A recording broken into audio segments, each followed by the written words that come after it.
Let's go. Let's rock. Jimmy Juice Podcast, man. Let's go, let's go. Figgy Feed, best in the world, that's what he do, know what I'm talking about. Ryan Rock, born and raised in the H-Town, Houston, Texas. Know what I'm saying? Let's go.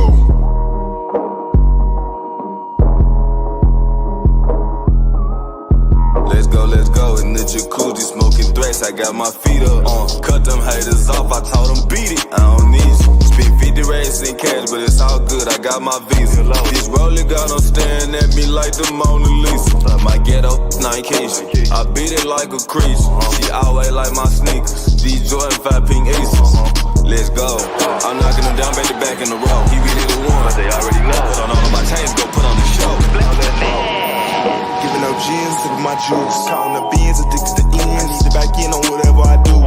We get it in on the daily. I get it rocking like this with the 80. We really 10-toe down on the pave. What's up? We about to see what they say. Rockin' gym, sippin' juice. Rockin' gym, sippin' juice. Rockin' gym, sippin' juice. Rockin' gym, sippin' juice. Let's go. Gym, sippin' juice. Rockin' gym, sippin' juice. Rockin' gym, sippin' juice. Rockin' gym, sippin' juice. So let's go. What do you have to say to everyone if we still consider the Astros cheaters?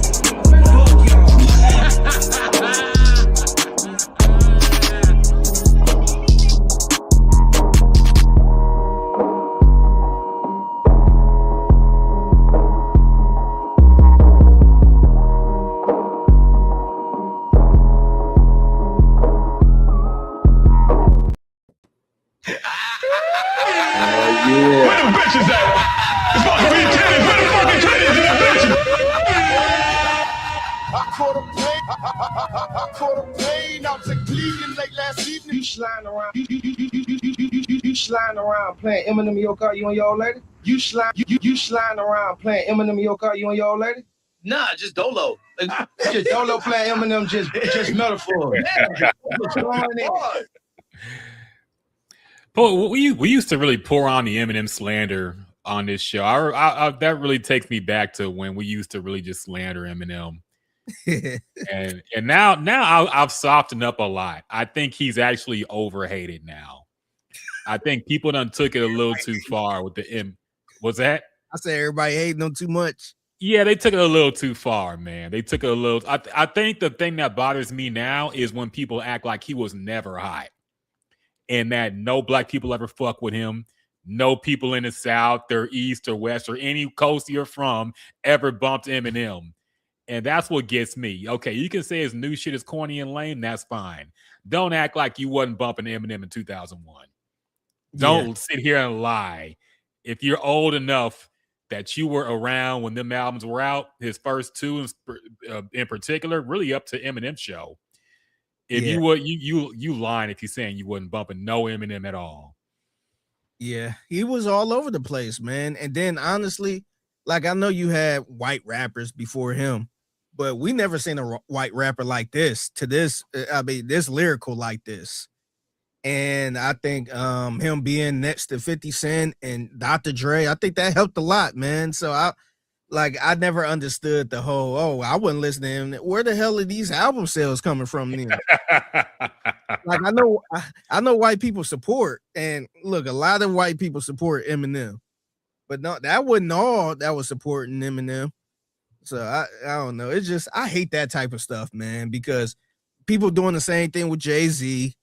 People was doing the same thing with Nelly. I saw a couple people saying, we wasn't bumping.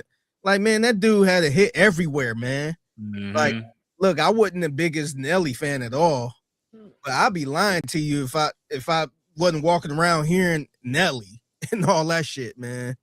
So I don't know. People be weird with the revisionist history. Yeah. And other things like this goes back to the nobody in the South ever bumped Jay-Z type shit. There's like, and then you see a famous rapper from the South talk about how big a fan he is of Jay-Z. It's like, wait a minute, I thought nobody in the South bumped Jay-Z. What happened? So somebody lying. People just don't want to admit to things that are not popular now. They want to act like they wasn't rolling with everybody else and just rolling with whatever was cool back in the day. So, yeah, but whatever. Hypocrites. All of you.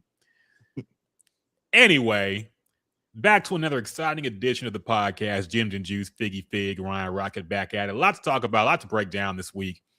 Really the past few weeks we're going to cover. Major sports news happening. Major free agent stuff going down. A lot of stuff in music and everything, man. First off, a little wellness check, Figgy. How you been? How you holding up, man? Man, I've been good, man. It's getting busy around this time. Yeah, I've been doing a lot of social media content, food content, and all that stuff. Going to different restaurants, trying their food, and posting and all that stuff. So I've been doing that during the World Cup. So it's been really fun, man. I've been enjoying myself. I got some stuff I'm working on with a current Houston Texan, Ed Ingram. So he's doing a back to school thing for the kids and all that. So I'm gonna partner up with him and get some stuff going, man. I feel like at one point it felt like it was like a slow time where there was nothing happening. And then all of a sudden now it's like, wow, everything happening to the point where you like, man, I don't know if I had time to do one of these things. And before it used to be so dead where I'm like, damn, I don't know what I'm like, ain't nothing to do. So now it's been pretty busy now. Yeah, I feel you. Things are picking up for sure, man, especially when sports starting to pick up again. I know Texans got training camp and all that stuff coming up. Preseason season's right around the corner, man. So getting ready for all that. And do my eyes deceive me? Jasmine on YouTube leaving a comment. What's up, Jasmine? I hope you're doing well. I haven't talked to you in a while. I hope you're doing well. What's up? Yeah, I actually just got off the phone with her before we. Of course. I know y'all are tight. She don't forgot about me, but that's all good. That's all right, Jasmine. I see how it is, man. You want to hang with the cool member of the podcast, not little old Ryan Rocket over here. That's all right, though. I gotta invite y'all over to the house one day. Yeah, let's do a little podcast house party, man. Yeah, we just chill and watch TV or something, watch a game. Yeah. Nah. Last time I remember, I tried to hang out with Jasmine. She invited both of us to. I'm gonna bring this up too, because I'm motherfucking petty. She invited both of us to her DJ set in the park, and I said, "Yeah, I'll go." I'm sure y'all thought I was gonna say no, I can't, or I don't want to. I went, I showed up, and I didn't see either of y'all. I was there dolo in the motherfucking park. I don't even remember. It was hot as hell, too, dog. It was in the summer. Like 95 degrees. Jasmine, no. You invited me. I hit you up. I'm like, where are you? You hit me like 3 hours after the event ended and said, oh, I'm sorry. I was, in the mix. I'm like, all right. I see how it is. So, yeah. But I hope you're doing well, Jasmine. I definitely don't hold a grudge against you at all, okay? You sure about that? Yeah, I definitely didn't drive an hour out my motherfucking way to go to your event to support you, and then you don't show up to say what's up. But it's okay. I'm just fucking with you.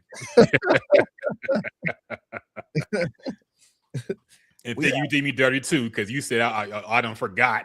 Yeah, I don't even remember that. Maybe I got to look through the text messages. So I'm like, I don't remember this. Nah. We all said we're gonna be. I said I was gonna be there. You said you're gonna be there, and then I was there dolo. Damn. But all right. Damn, I feel bad now. I'm like, damn, I don't even remember this. Nah, yeah, facts. It's all good though. I'm just that was like a couple years ago now, so it ain't no big deal. But I ain't forget. All right, Jasmine. But anyway, so yeah, a lot to break down. Have you listened to any new music in the past couple of weeks? There was an album that came out. Actually, my homeboy put me onto it. Maxo Cream dropped a new album produced by JPEG Mafia. It's called OYN, and it's actually pretty good, man. I like JPEG Mafia beats, and of course, Maxo Cream is a great rapper. I've been a fan for a while. So I actually thought it was a good mix. At first, I was like, wait a minute. Because JPEG got them out there beats, the kind of hipster, crazy ass beats. Yeah. And I was like, how is this going to sound? But it actually sounds really good. I got the earworm with the second song, man. I kept playing that shit. The OYN song, kept playing that shit over and over again on repeat. So, yeah. Okay. Speaking of Matt So Cream, I don't know if you saw this. Apparently he went on a Twitter rant. And Okay. yeah, it was a Twitter rant. I guess he had a song with Shabuzi. Did you see this? No. He had a song with Shabuzi, I guess. And Shabuzi didn't clear it. I don't know if he didn't clear it or he was trying to charge him or whatever. But he ended up tweeting Shabuzi and saying, "Man, just drop the song, nigga." What the kind of that? And then he kind of went on a rant like, "Man, nobody ever paid me. I never had to pay for this, and nobody ever did." And I think he was a little frustrated, and I think he talked about even just releasing the song. But yeah, I guess I don't know what's going on. No, Shabuzi just won't clear the song for whatever reason. But I wonder if this is one of those cases where they did the song before he blew up, so now you don't want to clear shit because the price done went up. You don't want to clear it no more. It could be one of those things. It could be, but he was pretty upset too. I'm like, damn, it kind of made me want to hear the song. Like I never thought I'd hear Matt So Cream and Shabuzi. Yeah. I mean, he's the type that can make any kind of collab work. He's just talented like that, and so I'm sure it sounded pretty good for what it was. But it's unfortunate that one artist can't clear it, and now you can't drop the shit. Yeah, A lot of artists. I know Playboy Carti is infamous for that. He'll do a lot of collabs and just not clear it, which I don't understand. Like you already agreed to do the song and did all the work. Now you don't want to clear it. So yeah, that's unfortunate. So the tweet said, this is what he said. This nigga Shabuzi, and added Shabuzi in the tweet. Did a whole song just not to clear it. I'm gonna leak that bitch anyways. I mean, you might as well. That's typically what happens. It always gets leaked. So you might as well just put it out there. Yeah. Yeah, he tweeted some other stuff too. I think he probably deleted it or something. Yeah. Probably drunk or emotional or high. What happens. Yeah. Jasmine said they're having a listening party tonight at Trash Panda. Maxo Cream, I looked up his Twitter. That's July 4th. The physical release of his album OYN. He's having a party album release party at Trash Panda apparently tomorrow. So yeah. I heard he's supposed to have some good food there too. I seen him. Yeah. Mike. I'm not going by. I'll meet you there. Me and Jasmine meet you there. Yeah, sure. Yeah, I'll bet. Hit y'all up like, where y'all at? Oh man. Oh, I forgot. Jasmine hit you up 3 hours later. Yeah, right. So yeah, but the album is good, man. I liked it a lot. I enjoyed it. The production is good. I'm starting to think maybe JPEG Mafia should just stick to production because his rapping is just hit or miss in general. But he's always been a good producer. I like his beats. Even the weird sounding ones are cool to me. But I thought the collab worked, man. I thought it was very, very nice and fresh. And I enjoyed it. So if you like Maxo Cream, if you like hip hop in general, check that album out. It's called OYN. And it's some good shit, man. I recommend it. I haven't heard anything else that's come out in last couple of weeks. So, oh no. Yeah, I definitely check that out for sure. Yeah, it's worth listening to, man. I'm surprised I missed that.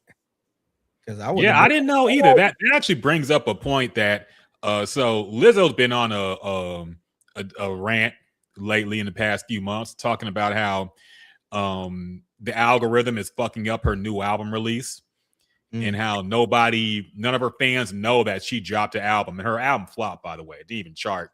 It sold like 3,000 copies, man. Yeah, it was really bad.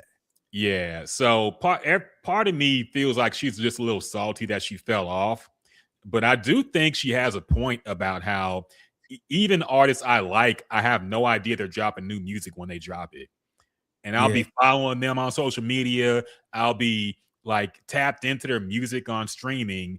And like I'll find out a month later, oh, they dropped some shit that I didn't even see on my radar. So I have been noticing that she does kind of have a point where the algorithms are just not feeding you the albums of the people. Like, you'll know when the Drake album comes out. You'll know when Kendrick Lamar comes out. You'll know when Taylor Swift comes out.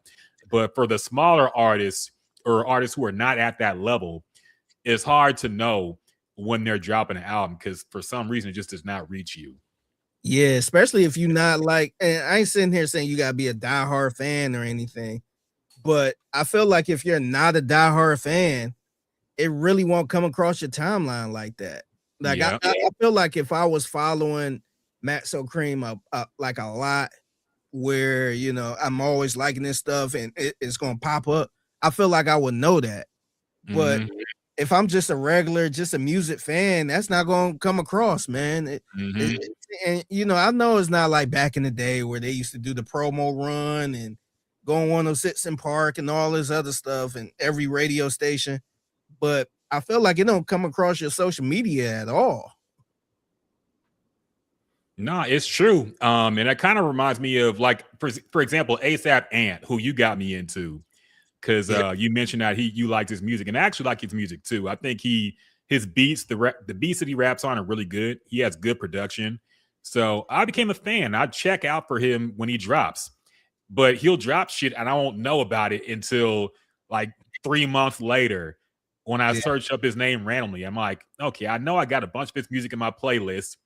I know I follow him on this shit, but I didn't know he dropped an album in February until now. So for the smaller artists, it's hard for them to come on your radar for some reason. Yeah, I was supposed to do a song with him. I hit him up. Really? I was supposed to get a verse from him. Okay. And at the time, I think he was charging like, I think he was charging like $700. And at that time, it was above my price. I mean, I was broke around that time, but it was affordable. Where I'm like, okay, I could do that, but it ended up not getting around to it. So I know he ain't charging that price now. But no, hell no. Yeah. But I mean, you'd be surprised. I think people would be surprised that they could get verses for some rappers that are well known for pretty cheap. I know Lil B used to do it for damn near nothing back in the day. He might still do it for damn near nothing. But it's that's dope, man. You should have got that verse from him. I know because still, 700 at back in the day, that's rough. Yeah, I wasn't making no money like that. So I was just like, damn, but that was affordable. All the other people, see, this is the thing. I was a ASAP fan. So I liked all them niggas for real. Like any of them I was fine with.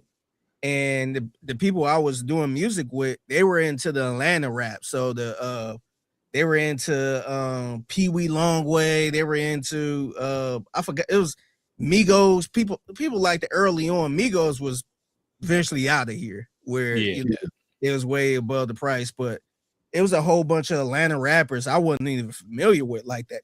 I think they were low-key local.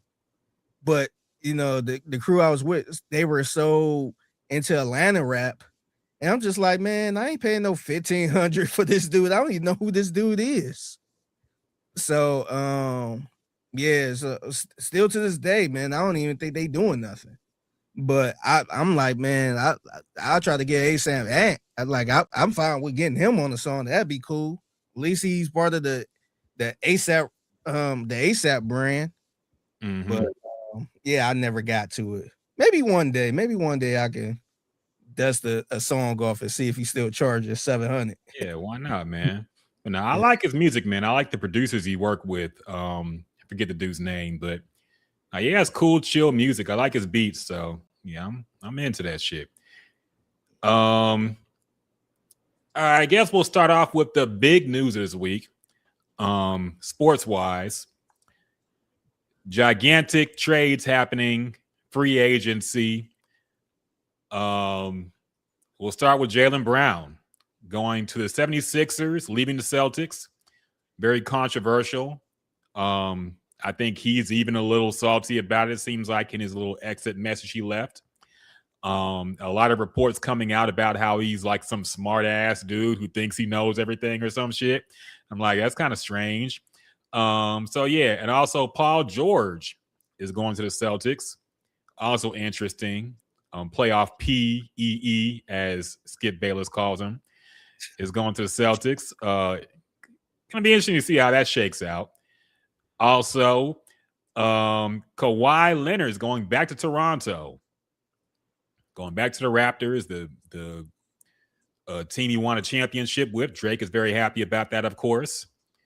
And even though, strangely enough, apparently he was at the pop out too. So I don't know why DeMar DeRozan got all the smoke when Kawhi was there too. But very, very interesting how Drake picks and chooses who he got beef with regarding the Kendrick shit. Yeah. But I guess he can't hate everybody. So he just got to be like, okay, who did the least in terms of Dick riding Kendrick at the time? And he'll just stick with them. Yeah. And also, last but not least, King James. He's leaving the Lakers, which we all pretty much knew was going to happen after the season. But we don't know where he's going. He's trying to heat up some kind of decision 2.0 type shit, it seems like. There are a few teams in contention. I think the most likely are going to be the Warriors, the Heat, or the Cavaliers. I don't think anything else really makes sense. I've heard the 76ers. This, like, okay, man. This really reminds me of the first decision where people were acting like every team had a shot. You hearing shit about the Wizards now? I'm like, come on, man. Yeah. I think who adding fire to this is Rich Paul, his agent. Yes. He's doing that podcast or digital show with Max Kellerman. And he's saying stuff like, oh yeah, every team is, we're interested in every team. He drew a fucking whiteboard. Yeah. Like, had a whole presentation on all the teams. Come on. Yeah. I'm not rolling with that. However, I do feel like LeBron, because a lot of people trying to link him up with a team that could win it all type deal. I think I saw him linked to San Antonio and all this other stuff at one point, but I think they end up getting somebody else where I guess they're out of it. But I'm like, man, I don't even know if LeBron is really in the mindset where he's trying to he ain't trying to go to a trash team. I think he won a chance, but I don't think he's trying to like do a big three in Miami type deal. I think he want to go to a team where he could compete and also maybe it be his last ride. So I just don't, as good as Philly might be looking right now, I don't see him just going to a whole different team, a whole different coach and all that type of stuff, a different fan base. And to me, I see him just going back to Cleveland, man. Like I don't think anything else makes sense unless the other reason I think I can see him going to Golden State, which would be weird. And that I'm sure a lot of people would kind of look at that as kind of weird, but I can see him wanting to play with his friends. If it's something silly like that, I want to play with Steph Curry because that's been kind of rumors for a few years. Yeah. He's friends with Draymond Green. I can see him wanting to, just go there and just play and not really care. But just knowing how LeBron works over years and years and years, I think he wants that love, man. He ain't gonna get that love anywhere else outside of Cleveland. So I think Cleveland is still a good team where I think they could come out in the East. I don't know if they're gonna win it all or anything, but I can see them getting to where they are now. I mean, where they got to last year. And I think it makes sense if he just go back to Cleveland. I think anywhere else don't really make sense to me. No, I agree. I think anything else would make him a little lesser as a player. Now, I'm not saying that it diminishes his accomplishments, but it just leaves a nasty taste in your mouth, kind of like Michael Jordan on the Wizards. We just don't talk about that. We don't talk about Shaq on the Celtics. We don't talk about Patrick Ewing on the Raptors. Now, I mean, that was Hakeem, I think, on the Raptors. And Patrick Ewing was on the Orlando Magic. We don't talk about that stuff, man. And I think if he goes to a place that's not Cleveland or Miami even, it will have that feeling of we're not going to talk about that year. When you talk about LeBron, we're not going to talk about him going to Philadelphia or going to the fucking even the Warriors, which will be kind of cringy and corny. So I just don't like the fact that they're trying to hype this up like it's the decision again, like it's 2011 again. I'm getting sick of that. Rich Paul, I kind of feel like this is the reason why Rich Paul started this podcast, because he knew this was coming and he knew he could get good content out of it. So he's trying to stretch it for all it's worth. And I'm sure they're not going to make a decision until the last minute possible, basically. And it also kind of has a feeling of trying to manipulate the poly market and Kalshi prediction market. It kind of has a weird scammy feel to it, man. And that's how I feel ever since that fake Giannis trade from earlier in the season. I feel like that all the time now when people pump faking these decisions and I want to go, I want to leave, and they don't go, or they go somewhere where we all know we're going to go. I feel like it has a scammy feel to it, man. I can't explain it, but it feels like we're in some kind of weird scam. Yeah. Yeah, no, it do feel real scammy. And I'm really curious to know how many teams are really interested. Like I know this ain't 2014 or 2000, whatever the year LeBron was a free agent again, where you had every team was making moves 2 years before because they knew LeBron was going to be a free agent. Like, I wonder, because they saying, because notice it's not like a whole bunch of teams is making moves for LeBron. Now you got Rich Paul saying, oh, we're interested in every team, or we interested in 28 teams, or I forgot the number he said. So now it's like, okay, like how many teams are really interested in dealing with LeBron at this point? I hate to say it like that, but you're gonna have to deal with LeBron, man. And I think LeBron probably wasn't too happy taking a step back in LA. They talked to him. He ended up being a third wheel. So I'm wondering how many teams are willing to bring in LeBron to be a first or second option? And I'm sure he probably passed the point of trying to carry the whole damn team, but he definitely want to be a second option or a main part of the offense. So I wonder how many teams are lining up to actually let him do whatever he want to do. And I think it's probably like maybe 2 teams. Like I think Golden State will probably be fine with LeBron. Cleveland, obviously, I think they'll take LeBron. I'm just wondering how many teams are really lining up for this. I'll be honest, I think almost every team has some kind of interest ever since it came out that he's willing to take like the veteran minimum or whatever. So if he's not going to cost the team a whole lot and he's going to bring in a lot of money to wherever he goes to, that's going to make every team in the NBA at least a little bit interested. Now, will they put together serious offers for him, like and put up their, and really try to go for it? I don't know. But I do think every team has some kind of interest. And I also think that's kind of why he does this, because it does feel good to shop around and feel like you're wanted. It's kind of like when I was in college and at UT, and I would just go to frat parties but not join a frat. But everybody's super nice to you because they want you to join a frat. So you fucking get to drink and meet girls and they pitch it to you and talk about how good the frat is. And I'm like, well, I'm thinking about it. It feels good to shop around and be wanted and be treated like a king. And that's what they're doing now for him. So I think part of him appreciates that. But I think he knows where he's going to go. Yeah. I think this is all a big pump fake for nothing. I think he knows where he's going to go. If it's not Cleveland, it's going to be somewhere, maybe Miami or the Warriors. It's most likely. But he knows. I think he knows. And I think he's known for probably the last year where he wants to go. As calculated as LeBron is, I don't think he's going to leave this choice up to just a few weeks in the offseason to make his decision. I think he knows. So just let us know when it's over, because I'm not doing this whole decision thing again, man. It's played out now. He's 42 years old. Wrap it up. You ain't got time for this, man. You think wherever he goes, somehow his son Bronny gonna go with him? No.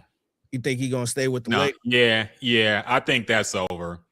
I think it's better for Bronny if you don't play with LeBron anymore in general. So it was a fun little experiment. It was fun. They got the father-son moments. They got all they could out of it. But I don't think Bronny's going to chase. That would be super corny on his part if Bronny went around and chased LeBron.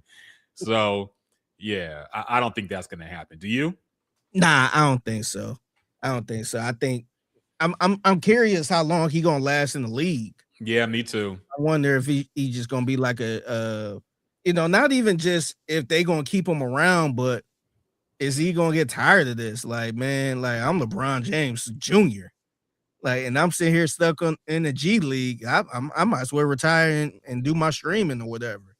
So I wonder how long he really gonna last. Yeah. I'm not sure, man. Maybe he'll have a great offseason and come back looking like a different player, or maybe he's already hit his ceiling. I don't know. I don't want to write him off too soon. But we'll see. Yeah. I also forgot to mention this. How do you feel about LaMelo Ball and Anthony Edwards teaming up in Minnesota? I'm pretty intrigued by that. Like I did not see that coming, man. I know they was trying to trade LaMelo, but yeah, I'm kind of curious. Minnesota, I can't take Minnesota too seriously though, man. Yeah, I feel like they made some random ass trades. Remember they traded all them first round picks for Rudy Gobert. mm-hmm. And they had Karl Anthony Towns too. And I'm just like, man, I feel like they messed up the mark. They gave away like 4 or 5 first round picks for Rudy Gobert. And I know he was defensive player of the year, or I think he won it a few times. But yeah, I don't know what Minnesota is doing. It's hey, respect to them. They trying to keep up. They trying to do something. They doing more than what the Rockets doing currently. So at least they trying to, I guess they trying to keep up with San Antonio and OKC. Yeah. I don't know how it's gonna work, man. When I first heard it, it kind of reminded me of when they put Allen Iverson and Carmelo Anthony on the same team in Denver. Oh, thought that shit was gonna work. Yeah, I don't see how LaMelo Ball and Anthony Edwards gonna mesh together, man. Maybe I'm wrong. We'll see. But it'll be maybe the funniest team in NBA history with all the memes and whatnot. So yeah, we'll see. But yeah, the Timberwolves, I don't know, man. It's hard to take them serious. They're always like that fake threat in the playoffs where you think they're gonna make some noise and they don't. So it's hard to really take them serious, like you said, until they make that finals run. Yeah. But real quick to kind of go back earlier, to the Boston Celtics trade, man, I don't know what Boston was thinking, man. Like, dog, they gave up Jaylen Brown for Paul George. I think 2 first round picks, 2 seconds or something like that. Like that wasn't shit. That wasn't anything, man. All they got back was Paul George out of it. And look, I'm out of the Paul George business. Like I'm surprised he's still playing. But I don't know. I don't know what Boston was thinking. It kind of feels. Go ahead. Oh no, I was just gonna say I do feel like maybe Boston. It seemed like Boston was. I don't know if they're going on a smear campaign or what, but it seemed like everybody just been shitting on Jaylen Brown for some reason. And you heard some of the Bobby Marks comments, former GM talking about some. I guess analytically he was the 7th best player on the team and all this other stuff. It seemed like everybody was kind of going out their way to talk shit about Jaylen Brown, talk about he wasn't good in the locker room and people was bothered by his streaming. And I don't know. I just didn't understand it. And I didn't think he would get that little. Otherwise, I think every team should have been in it, man. I think the Rockets should have been looking into this. Yeah, this feels like a lot like the Luka Doncic trade. It's not as bad, but it feels like this is one of those front office don't like this guy, so let's just move him for whatever. That's exactly what Luka felt like, and then you saw the reports come out afterwards about how he wasn't taking his health seriously and all this, and they just didn't like him. They didn't think they could win with him, and I think they feel the same way about Jaylen Brown. They're just sick of him. Yeah. They probably really don't like the Twitch streaming and what he says on his streams. They probably don't like his attitude for whatever reason, and it just felt like they just wanted to move on and didn't want to make a whole thing out of it. So that's kind of what it feels like. But yeah, I don't know what you're thinking of getting Paul George at his age. I don't know how it's gonna work out. Let's hope he stays healthy. But I mean, he got a podcast where he talks shit too. So I don't know if that's gonna be a good enough trade for them, if that's what pisses them off is the streaming. But Yeah. And by the way, speaking of, not bad, I guess diminished value, but Ja Morant, he got traded to the Portland Trail Blazers. yeah, he's got sent to the graveyard. Yeah, he got traded literally for a bag of Lay's potato chips, man. Yeah, they had been trying to trade him for a year apparently, and nobody would take him. They was looking like they were gonna have to give more stuff away, like picks and shit, Yeah, just to send him away. Yeah, they was talking about attaching the first round pick to him. Yeah, that's insane. That's crazy. Yeah, Ja Morant's a real strange case where we really thought he was going to be the next one in the league. We thought he was going to be the future face of the league, maybe, and he just petered out. He really flamed out real quick, and I think last year was his worst season he's had thus far. And of course, all this shit off the court, pissed a lot of people off, I'm sure. So yeah, I think I give him about probably 2-3 more years in the league, and it's a wrap. So. It all went downhill after that fucking interview with what's her name, Taylor Rooks. It all went downhill after that. So all these athletes who want to act hard, the Taylor Rooks effect. Yeah, because remember Jaylen Brown in interview with Taylor Rooks too. Yep. Talk about he can win how many championships? Yep. I don't know. I can win like 7. Yeah. You get in front of a bad bitch, you just say anything, man. I get it. I get it. I get in front of a fine girl. I start pumping up my radio shit. Be like, I'll run the Texans,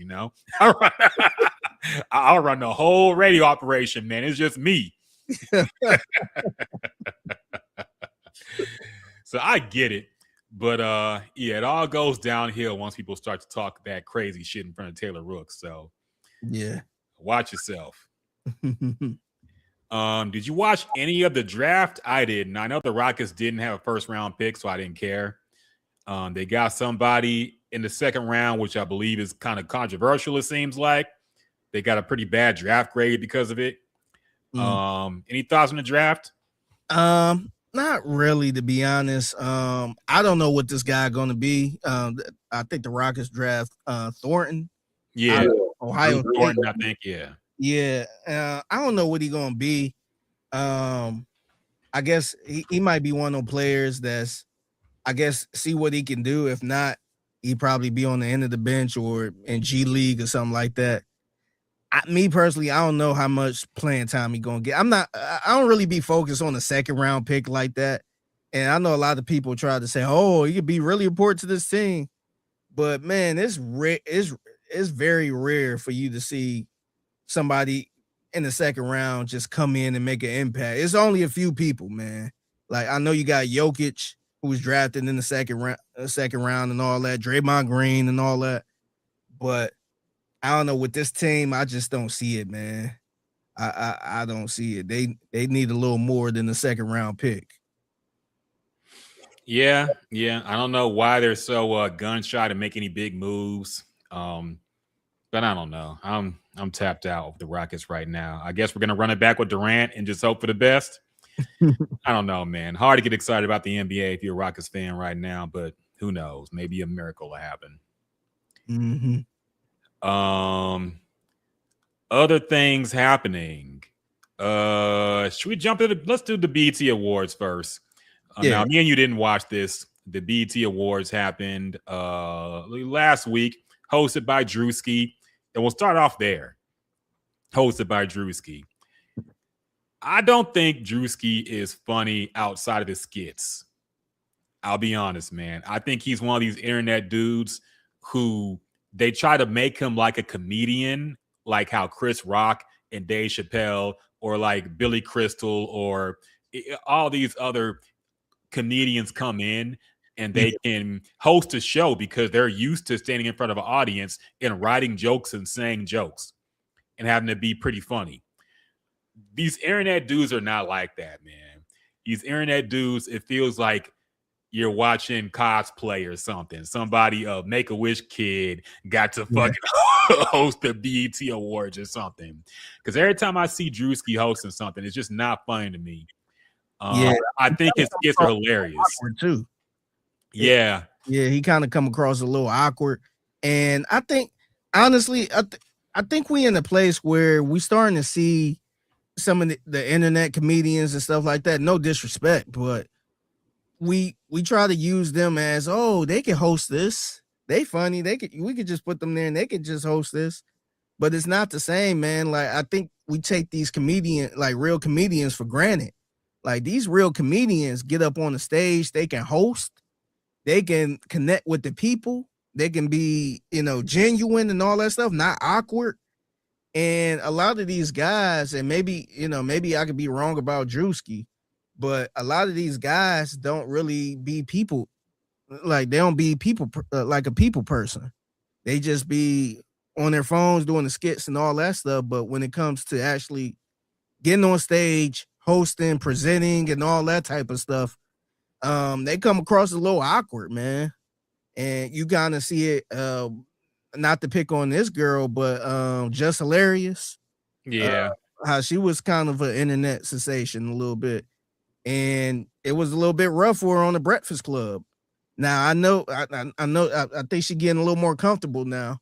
But, radio, a lot of people that's jumping in the radio are, we're professionals. Like, they had to go up through the ranks, man. They had to find themselves.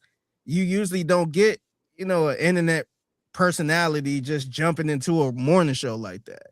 So I think people think that, internet comedians or just social media talent just can go in and do some of these professional jobs. And I don't think it's that easy. So I think they kind of finding out the hard way like that. Yeah, it's tough to be off the cuff funny. It's easier when you can record something and redo it and re-edit it and go over again. But it's hard to be off the cuff funny. I think people really underestimate how difficult that is to be off the cuff, just roll with anything and make it funny somehow. I think that's something comedians have to have because you're in front of a live audience. But when you're an internet dude who does skits, it's easy to, like I said, edit, make sure something's funny. If not, then redo it. And you have all the time in the world to make something funny. So it's harder than people think, man. I think people just think they can jump into certain fields. And look, I see they're making Drewski that guy. I think he will get better at this type of thing as he keeps doing it. But it's just, it doesn't feel like when Chris Rock hosted the MTV Awards or anything like that. It's just not nearly as funny. Yeah. But I think he did good enough for what he was. But the skits were just, speaking of controversial skits, I guess, funny Jay-Z theory too. So apparently he made fun of Jay-Z. He had like the afro and the Jay-Z fit, I guess, from the Roots picnic. And he did like making fun of the freestyle thing. And we all know Drewski is Drake's dude too. So I think there was some personal shots thrown in there. But the clip got pulled off. I think it got copyright claimed. And people said it. I saw people saying, oh, Jay-Z is so petty. Jay-Z is so petty. He copyright claimed this from, he removed it from the internet.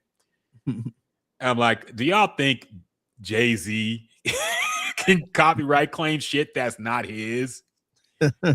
If there was going to be a theory about Jay-Z masterminding shit, it would have been, Drewski admitting that he was going to do a Jay-Z skit, but BET told him no. Yeah. Because that would be like, okay, maybe they got a phone call from somebody or didn't want to mess up a Rock Nation relationship. But the fact that it went out on air and it was everywhere and got copyright claim like everything else did on the show when people posted on Twitter, gonna act like Jay-Z pulled it. Yeah. Very funny. Yeah. So, speaking of that real quick and copyright claims and all that stuff, have you been keeping up with what's been going on with Nicki Minaj? No, not at all. What happened? Yeah, so apparently they've been, let me see if I can find it. But I guess apparently a lawsuit went out to the Barbs. Okay. Wait, And the Barbs? yeah, so I think a lot of accounts on Twitter that are like Nicki Stan accounts, I think they got served up over something. I don't know if it was from Rock Nation or what was the girl, Desiree from not Rock Nation? Yeah. Desiree Perez, whatever her name is. And so it was a whole thing where all of these Nicki Stan accounts were deleting a whole bunch of shit they were they were saying about Rock Nation and Desiree Perez. Oh, damn. Yeah, and I kept seeing people saying Nicki was deleting a lot of her shit too. But obviously, I don't follow Nicki like that to know what she be deleting and all that.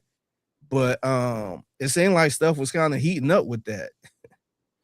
Yeah, no, it's about time somebody pressed these people for talking crazy, man. That's if you just get on, if you get on with your conspiracy theories and attach somebody's government name to it, that's libel. That's defamation of character. You can take that shit to court. And the average person ain't gonna have, even if you think you're in the right, you ain't gonna have the fees to fight that. So you might as well just keep your mouth shut and delete them tweets. Yeah. Yep. But that is funny. I mean, really, that just does nothing but feed the conspiracy theories too. But I can't blame her. Yeah. What else is going on? BT Awards. Oh yeah, go ahead. Oh no, go ahead. We can stay to B. I asked this after we finished. So we were talking before the podcast started about the BET Awards, and Kendrick Lamar won Best Male Hip Hop Artist, which I thought was interesting because he didn't drop anything last year. Outside of the Super Bowl, he didn't really do anything. So I was kind of confused what he won for. And then I looked and saw he's won this specific award 5 years in a row, going back to 2022. So I'm wondering what the hell is going on. He's dropped 2 albums in that time.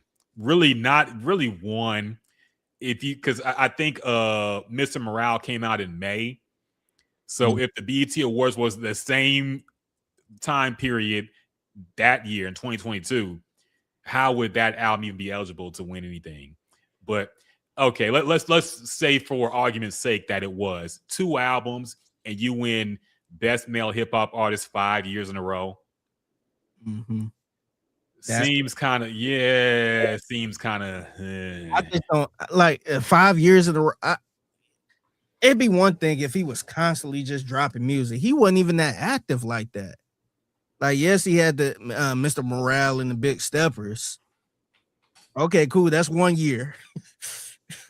And then what was it 2024 when he dropped the GNX album? 2024, yeah.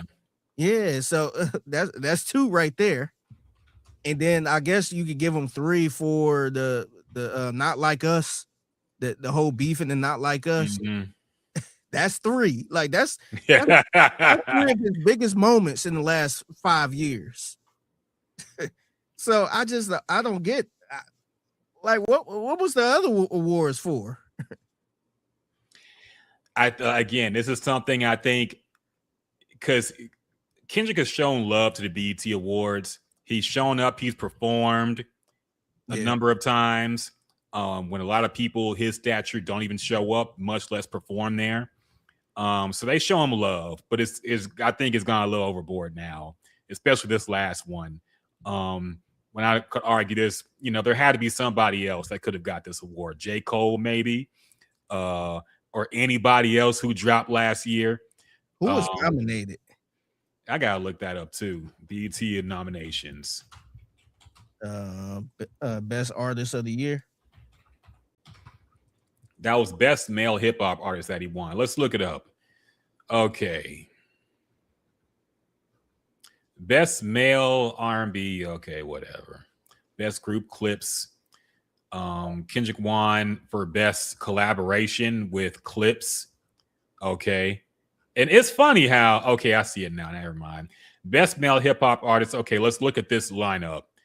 ASAP Rocky, DaBaby, J. Cole, Baby Keem, Don Toliver, T.I., Drake, and Big X the Plug. Mm. And Kendrick, of course, was nominated and won. They got a lot of people in that category. Who do you think deserved this more than Kendrick? Shoot. Let me see. Let me look at this list real quick. So it's ASAP Rocky, maybe. At least he dropped something recently. DaBaby, no. J. Cole, arguable. Baby Keem, didn't he drop something pretty recently? Yeah, he did. So, yeah, I could see that too. And then if he wins, you still get the Kendrick bonus because that's his cousin. So it's still good relationship wise. Honestly, are we basing it off this year, like 2026, or that's the thing? I don't know. The thing is okay. The Oscars, I think, goes from, for like example, yeah, but it's not. But they have the award ceremony in February. Yeah. So it's a little closer to the beginning of the year. I think when you have a award ceremony in July or late June, that's 6 months into the new year. Yeah. So you can't have it based all on 2025 when we're this deep into 2026. Yeah. Okay. I mean, if that's the criteria, I don't see why Drake didn't win. And I mean, I know he got an iffy relationship with any award show, but he had the best year out of everybody on this list. Like, he dropped one of the best albums of the year.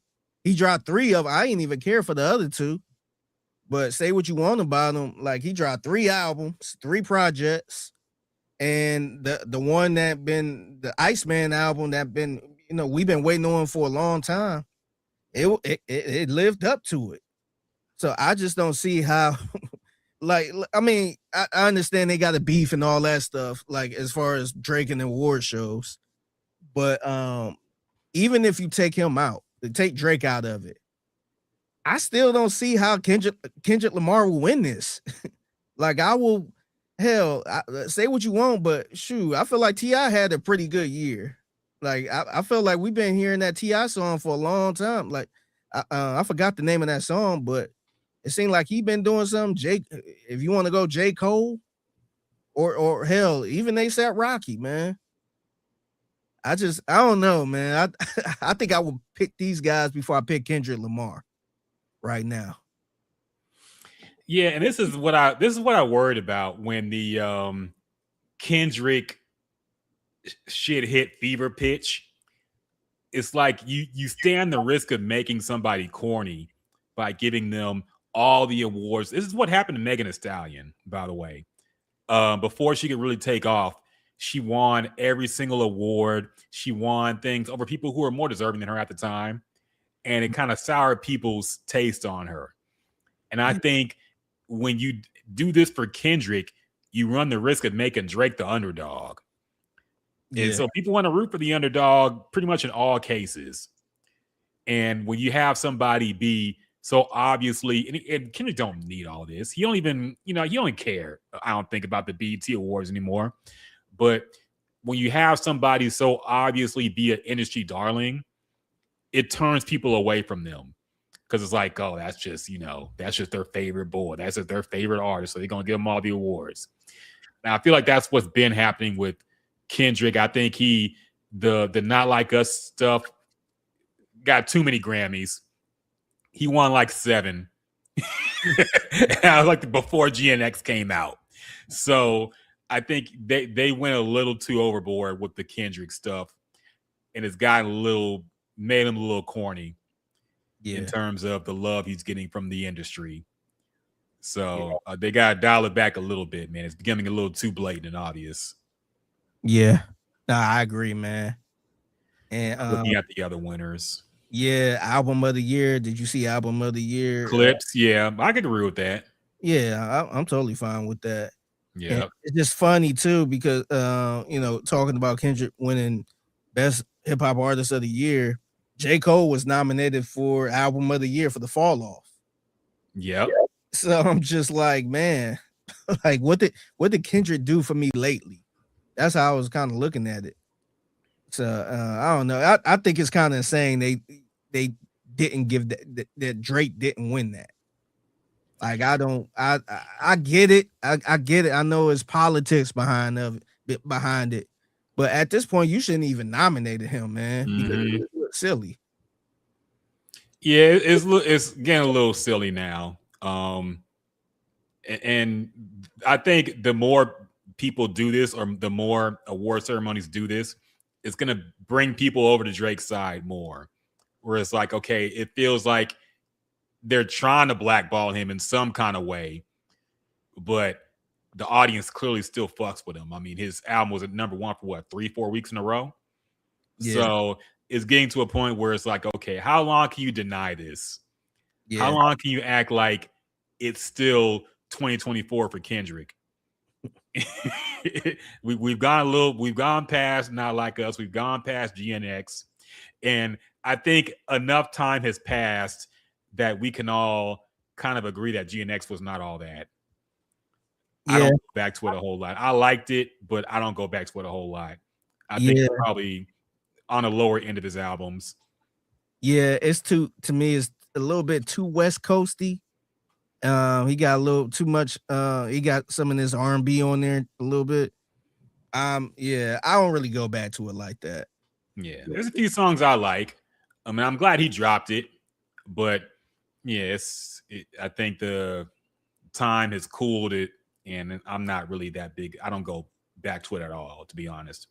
Yeah, I'm still going back to the Drake album. Yeah, me too. I was bumping it yesterday in the gym. I'm like, shit, this shit's still fire, man. Yeah. So what took him so damn long to do this? Right. And I'm still thinking, man, if he just waited for the other two albums, he really would have ruled the summer. Because I really think the year, man, it would have been the whole year. I really think Habib T is good now. I've kind of come around to it. I don't think it's great. I don't think it's nearly as good as Iceman, but he has some good songs on there. If he just waited another month and dropped that, he would have been number 1 for probably another 3 weeks just off that album. So, or at least one. So I think he really fucked up by dropping all 3 on the same night. I really don't know why he did that, but what can you do? He could have, because he dropped this dropped in May. Was it May when Iceman dropped? Yeah, I believe so. Yes. If he would have dropped Iceman in May, dropped one of the other albums in June, and then the other one in July, I think he probably would have ruled the year, man. Yes. It would have been his year. Yeah, I'm really not sure why he I don't know. I guess he has some kind of reasoning behind it, but I honestly think it just goes back to he wasn't confident enough in Iceman for whatever reason. So he just had to bring out the R&B. Yeah, he had to cover all bases just in case. But he should have just had Iceman stand on his own, I thought. Yeah. I agree. Yeah. And finally, last but not least in hip-hop news, we'll talk about this real quick. Do you recognize any names on the 2026 XXL freshman class? I'll read them for you just in case. Slayer. No? No, I thought did you tell me about Slayer? I don't think I did. If I did, I forgot. Yeah, I don't think so. I think I'm making that up. Yeah. Trim. Never heard of Trim. Babyface E. I did hear of Babyface E. So I got a friend. Shout out to my good friend Drea. I think she's really cool with Babyface E. I was actually supposed to link up with them. We was gonna do some content at Trill Burger. Okay. So I am familiar with a Detroit guy. So he made some Detroit music. I don't like the Babyface name being some kind of new thing now. Babyface Ray is the only other Babyface I'm calling besides Babyface himself. Yeah, I'm not Babyface Ray I'm kind not of threw me off for a long time, man. Yeah, I had to I actually fuck with Babyface Ray now, man. At first, I hate him because the name was stupid, but actually, I like a number of his songs, so I'm cool on him. But Babyface E, I don't know about this, man. Jasmine is a fan of Trim. Oh, really? She's for the girlies. I didn't know that was a woman, but I guess. I see a couple women here now. Okay. All right. I'm sure Jasmine way more tapped in on this than we are.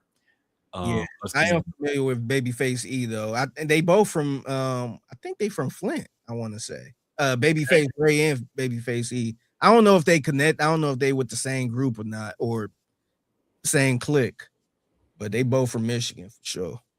Okay. Hurricane Wisdom.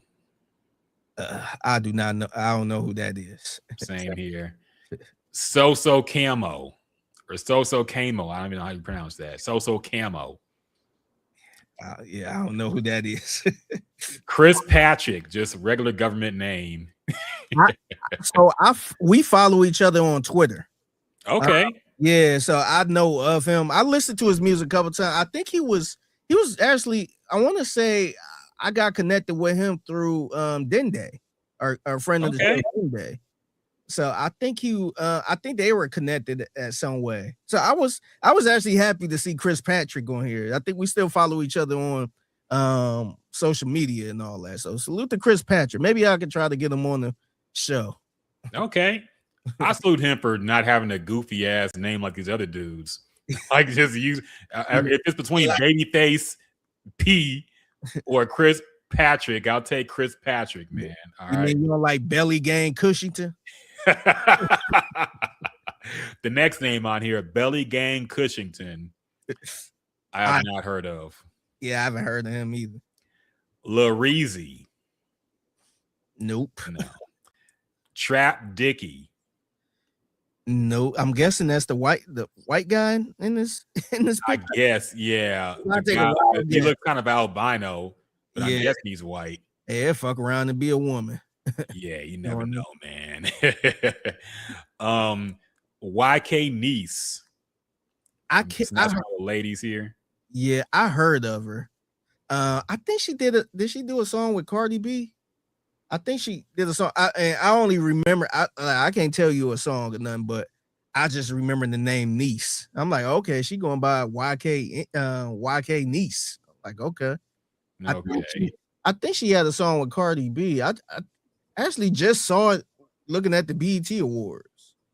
Shit. I think she was like a feature or something. Or no, you know what? She was in this. She was in the category for best female hip hop artist. Oh, okay.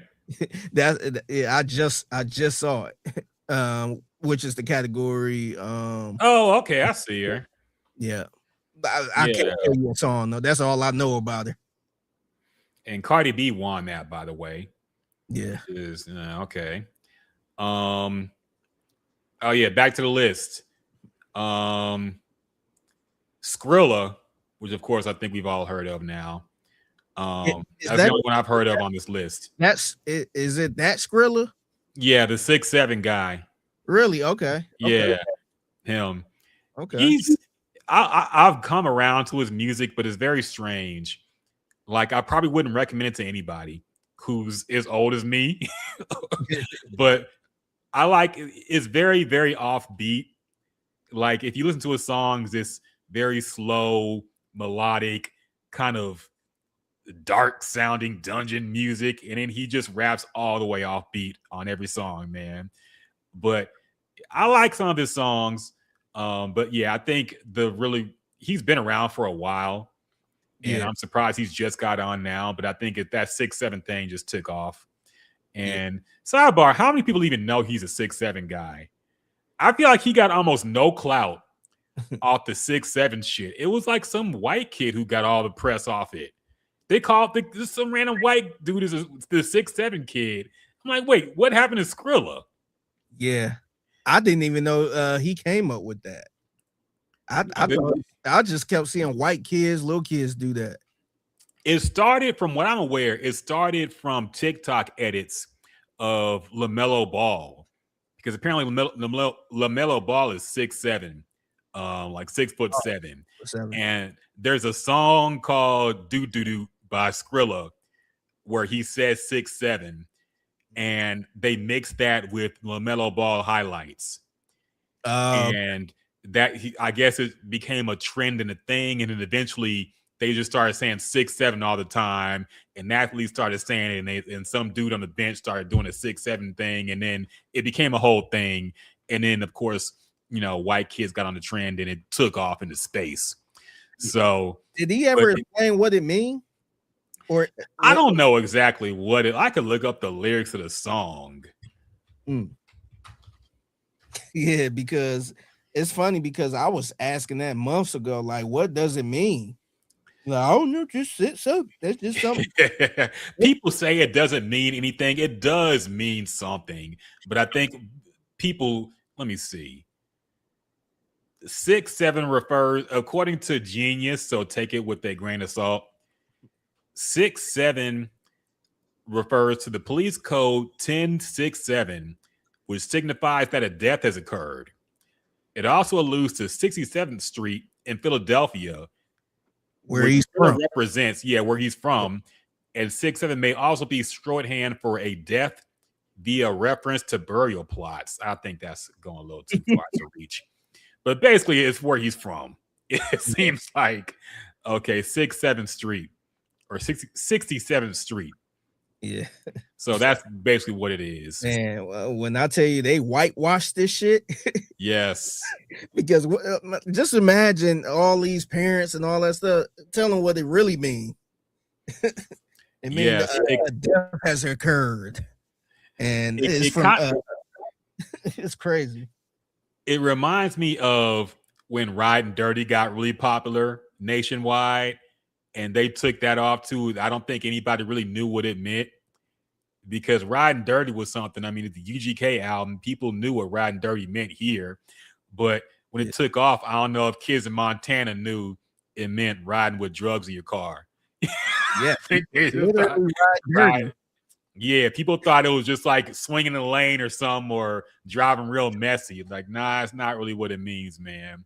But I do think that's kind of what 6'7" become. People just, it doesn't mean anything. It's just a dumb meme. No, it came from somewhere, man. Actually, a better example is Based.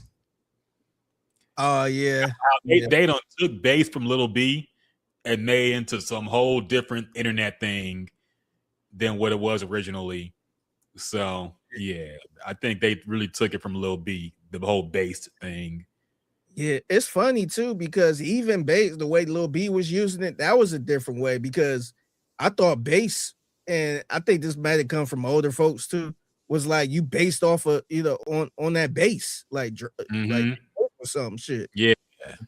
Yeah, and I think Lil B, and this is why the older hip hop heads didn't like Lil B, because he was always talking about I'm based and all that shit. And they're like, yeah, he just on coke and da da da da. I think he just kind of took that word and used it as, like, I don't know if it means hype or what, but he kind of used he just kind of used it as slang. He made it into something more positive. I think he meant it to be like being true to yourself and being unique and, all this positive stuff. But then the internet kids took it and made it into like being racist or something. It means you're being that's what it means now? Yeah, that's what they made it into. Oh, man. So, yeah. So if somebody say you being based. It means, like you said, something like if you said something homophobic or racist shit, somebody online will be like based. So I'm like, all right, man. They done took the whole thing from Lil B. I feel for him. That's kind of like Goonies. Yeah. Goon. They dog. I don't know how Plies can do any of his old music anymore. Got 40 goons with me. I'm a goon. Yeah. Come on, yeah. man. Nah, I remember we used to like back in the day, we used to say, man, we got the goons outside. Yeah. Like it was pretty much you got the niggas outside, the thugs, or the gang. Now it's just people be like, "Oh, you a gooner." Pretty much, you a fucking you into porn and all that shit. Yeah. Or a pervert. I'm like, damn, man, how y'all gonna use that? And then, Dog, even worse is the football club Arsenal, or soccer club Arsenal. I'm getting into too much in the World Cup. I'm calling it football now. The soccer team Arsenal, their fan base name is the Gooners.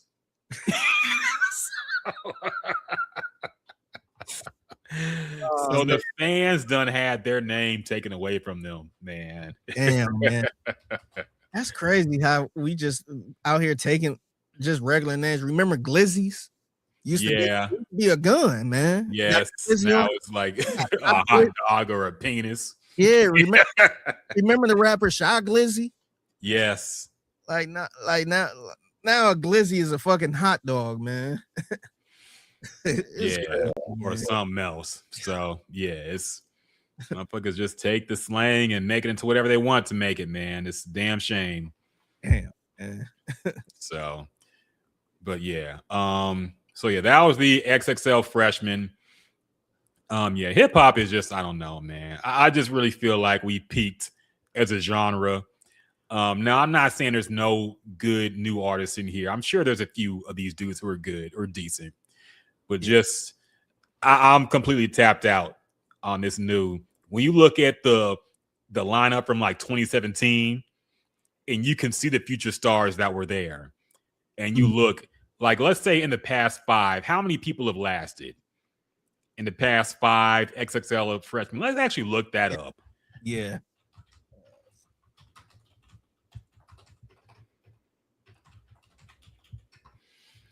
Okay. Here are all them. Okay. I don't want this whole by picture shit. Let me actually look. If there's actually a list.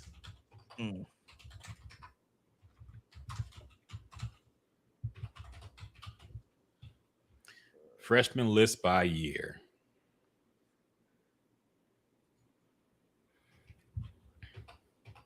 Wait, hold up. It's not okay. Oh, I got it. I got it too. I got it on Wikipedia. Okay, let's look at last year. Ray Vaughn, Baby Chief Do It, Eam Triplin, 1900 Rugrat, Samara Sin, Ian, Jello, which is Leangelo Ball, Low Shinny, Laser Dim 700, YTB Fat, Nino Paid, and EBK J-Bo. How many of them dudes are making big noise in 2026? I don't hear from none of them. I definitely don't hear from Jello. 2024, Big X the Plug. Okay, we hear from him a lot. Still going. The Mexican OT, I haven't heard from him lately. I don't know what happened there. Still in Houston. He's still around, I know. Lay Banks, Boss Man D-Lo, still around. Still going. Rich and Mary, and got a fan base, I guess. Scarlip, Huncho. Yeah. 4 Bats. Remember that dude? Remember 4 Bats? He was like man. Nobody knew what the fuck he looked like or anything. And I think Kanye was trying to get with him and all this. One of the more blatant industry plants, I think, in the past few years, man. I haven't heard a peep from him since. He somehow had millions of Spotify listeners off of one song. And then he just disappeared. So, all right. Maya the Dawn, Cash Cobain, he's still around. And Skilla Baby, not to be confused with Skrilla. Yeah, Skilla Baby still. I think he's still around. He's still dropping music. He's from Detroit too. Yeah, I'm not gonna read off every single list, but when you look at the list of rappers, none of them really became mainstream artists at all. I think they're all in that semi-underground state. You know, Like you hear of them if you're heavy into hip hop, but there are people from like 10 years ago that got huge. Look at 2016, man. Lil Uzi Vert, Lil Yachty, Kodak Black, Denzel Curry, G Herbo, Dave East, Lil Dicky, who Anderson .Paak, Designer, 21 Savage. Yeah. Now, even the one-hit wonders were way bigger, like Designer. He was a one-hit wonder, but he was way bigger than anybody in the last 3 years. He had the biggest hit of everybody on that list. Yeah. Mm-hmm. So, like the quality has gone down a whole lot, man. Yeah, and honestly, just looking at the last 1, 2, 3, 4, 5 years, the only person that kind of reached superstar status a little bit, and he's a very much a crossover artist at this point, is Big S the Plug. Yeah. That's the only one that's like a crossover artist. I guess I don't know how you feel about him. I don't know if it's cool to call him a superstar. But he's the only one that's like really took the step. Mm-hmm. So that's the only one. He really crossed over. He all over the place. But outside of that, you could look through all these lists. I don't know how you feel about Glorilla. Like, I feel like she cool. I don't look at her. She's kind of blown up, but I think she's fine. And it ain't nobody else, man. I don't see nobody else that's like that list you talk about 2016. What was it? Like, nobody took a Lil Uzi Vert type of step, or like even a Kodak Black. Like, is it anybody from that past that was like somewhat? And I feel like Kodak Black was a little bit of a disappointment. Just I felt like he could have been a little bigger. Yeah. Like ain't nobody reach where Anderson .Paak is. I think the main difference I've noticed looking at these from way back is that to be on the list, you had to have like at least a pretty big single in rotation. It seemed like I see Dej Loaf made it, of course, because that Try Me song went up. And like a lot of these people who were on these lists had a big single out at the time. Now, when you look, I consider myself fairly tapped into hip hop. I'm like, at half these names, I'm like, I've never heard of them. Or maybe I've heard of them, but you look at their biggest single and it ain't that big. The numbers don't add up. So it's like, how did they get on the freshman list? I guess they just need people now. But back then, it seemed like you had to really be popping to be on this list. And now it's just, you might have an underground fan base, but it don't translate into real life, it seems like. Yeah, I'm just looking through all these. 2020 looked like it. Was it? Yeah, 20. I'm looking at 2019. I want to say. Yeah. With you got Megan Thee Stallion, Blueface, Gunna. I feel like Gunna. I don't want to call him a superstar, but he's still going. He's up there, man. Yeah, he's selling out arenas and stuff like that. And then 2020, Jack Harlow. I was never a Jack Harlow fan, but I don't know. He had his, man. He had his. Yeah, he did. I don't know what his last album did, but Rod Wave. That's somebody that I probably don't understand. Mm-hmm. But other people understand it. Maybe the younger generation understand it. But even Baby King, I think Baby King had, I think that first album was pretty good. I actually like the other album too, but it seemed like he kind of died down a little bit. Yeah. Yeah. And the sidebar about Baby King, I think it's pretty interesting how everybody, no matter what your feelings on Kendrick, they seem to be cool with Baby King. Mm-hmm. Even Drake gave Baby King props during the beef, which I thought was crazy. Yeah. When he said, like, your shit's only popping when Baby King put the pen to it or something like that. Yeah. So, like, no matter what your opinion is on anything, it seemed like everybody cool with Baby King. Mm-hmm. But I've never really been a huge fan, honestly. I think he's just diet Kendrick Lamar. I'm not a huge fan of his, to be honest. But And he took way too much time between releases too. He got cold. I don't know why he took so long for his second album or whatever it was to come out, but he got cold and kind of fell off because of it. So yeah.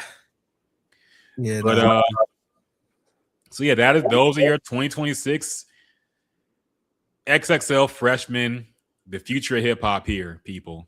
Okay, the future of hip hop is Belly Gang Cushington. So. I'm gonna check some of this out, man, just to kind of see. Yeah, we always say that and we never do, but I do think we should try, like, give an honest opinion on the new acts in hip hop.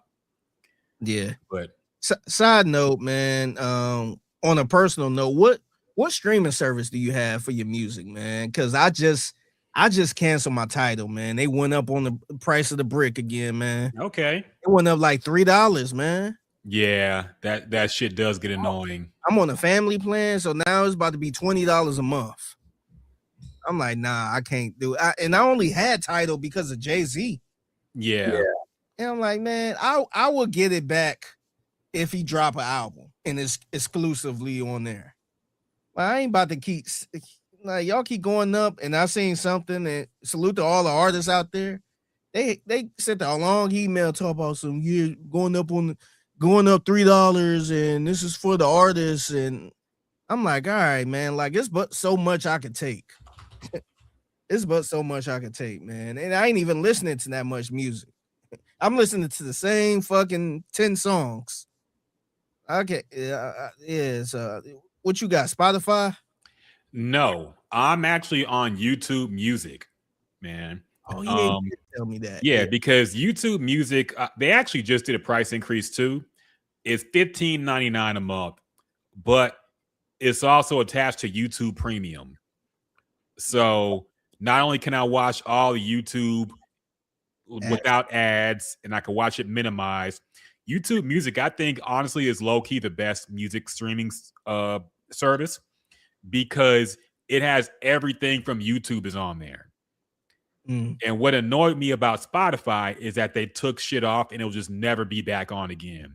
And things that didn't get cleared. So if I'm listening to an old 3-6 album and they got shit that didn't get cleared, like one of my favorite songs, what was it called? With Pimp C on the hook?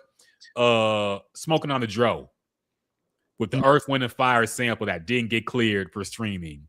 So that song is just gone on Spotify and Apple Music and everything else. But on YouTube, it's there.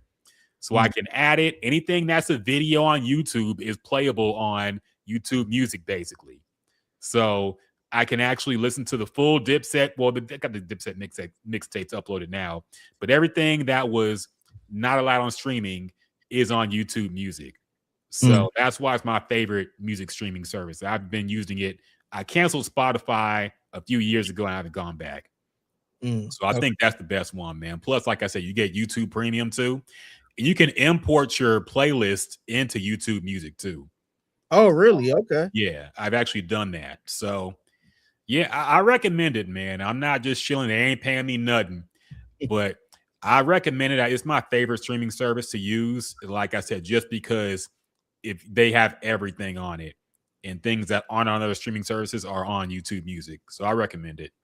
Okay. Yeah, and I think I'm gonna do it, man. So is it $15.99 just for one person? Yes. Okay.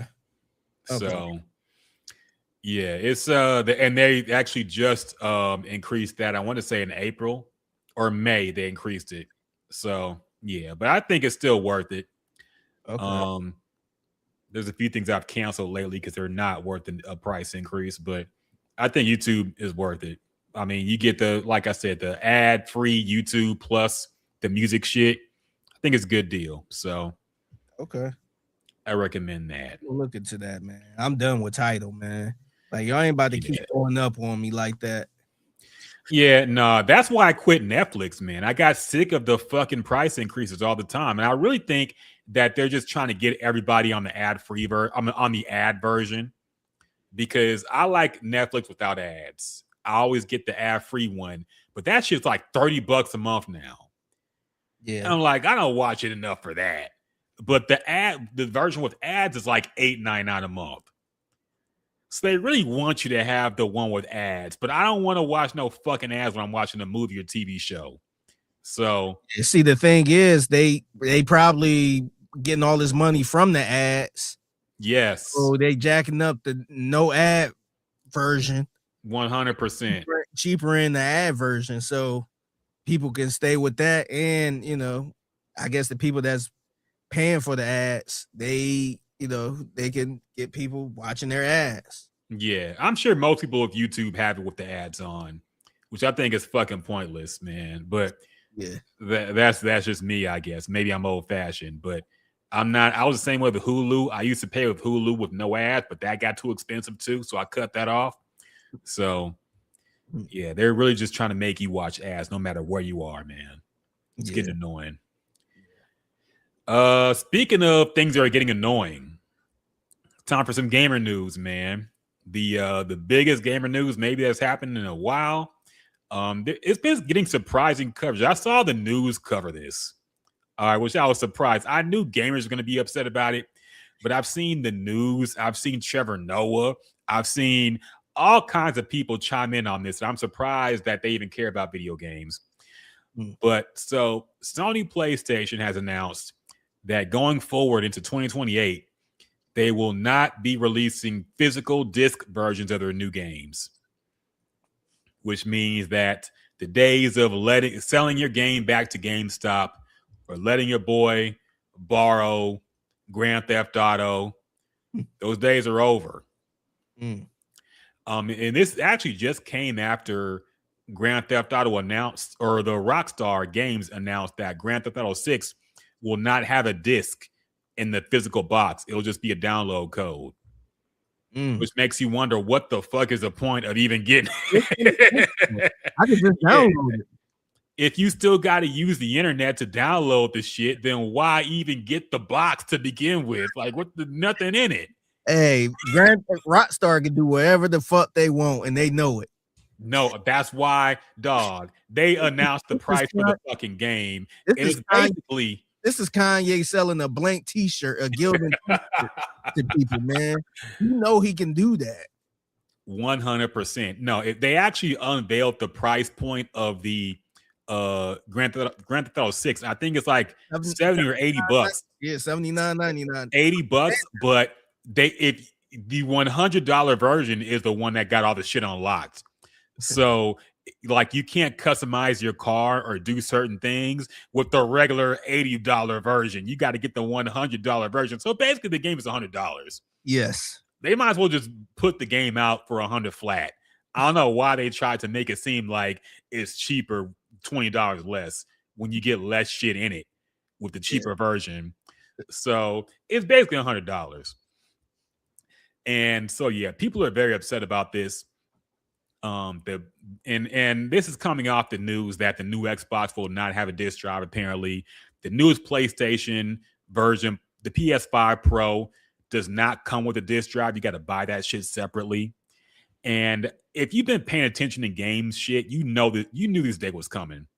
You knew this day was coming. You knew they were trying to push people away from secondhand markets, which they get no money from. If you sell your game to GameStop and GameStop sells it to somebody else, the game company gets no money from that. Yeah.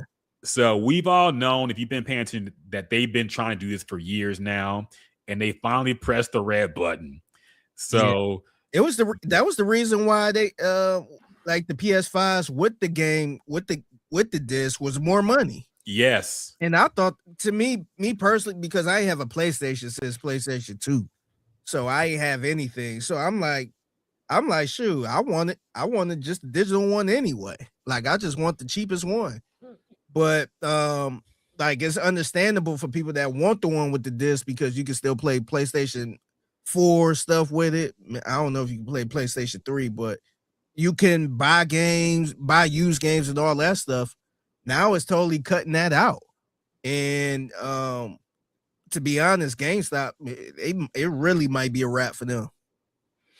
Yeah, it already is. They've already shut down a bunch of GameStops, man. There's one close to me that I went to. I went to it the other day, actually just around the shopping center, and I saw it's gone.